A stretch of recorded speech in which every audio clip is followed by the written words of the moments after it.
France বিশ্বকাপ শেষ করেছে হতাশা নিয়ে। সেমিফাইনালে স্পেনের কাছে হেরে শিরোপার স্বপ্ন ভেঙেছে। তৃতীয় স্থান নির্ধারণী ম্যাচেও ইংল্যান্ডের কাছে হেরেছে। তবে দল ব্যর্থ হলেও ব্যক্তিগত নৈপুণ্যে আলো ছড়িয়েছেন কিলিয়ান এমবাপ্পে। ২০২৬ বিশ্বকাপের সর্বোচ্চ গোলদাতার পুরস্কার জিতে গড়েছেন নতুন ইতিহাস।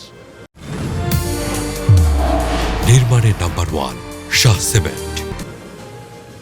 ২০২৬ বিশ্বকাপের গোল্ডেন বোট জিতে ইতিহাসের পাতায় নাম লিখিয়েছেন কিলিয়ান এমবাপ্পে। টানা ২ বিশ্বকাপে সর্বোচ্চ গোলদাতার পুরস্কার জেতা প্রথম ফুটবলার এখন ফ্রান্সের এই ফরওয়ার্ড।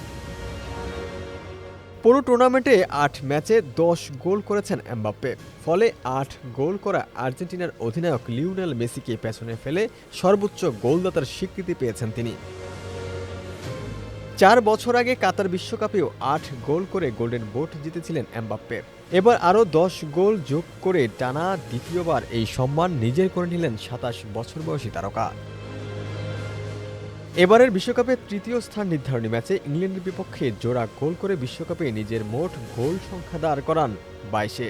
এর মাধ্যমে পুরুষদের বিশ্বকাপ ইতিহাসে সর্বোচ্চ গোলদাতা এখন এমবাপ্পে। তার ঠিক পেছনে আছেন ২১ গোল করা লিওনেল মেসি।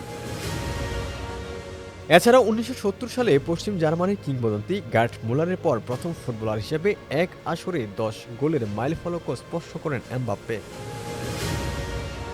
অন্যদিকে ফাইনালে স্পেনের বিপক্ষে হ্যাট্রিক করলে এমবাপ্পেকে ছাড়িয়ে যাওয়ার সুযোগ ছিল মেসির। কিন্তু নিউ জার্সির ফাইনালে গোলের দেখা পাননি আর্জেন্টাইন অধিনায়ক। ফলে ৮ গোল নিয়ে টুর্নামেন্ট শেষ করেন তিনি। গোলদাতাদের তালিকায় এরপরে রয়েছেন ইংল্যান্ডের জুড বেলিংহাম ও নরওয়ের আর্লিং হালান্ড। দুজনেই করেছেন ৭টি গোল।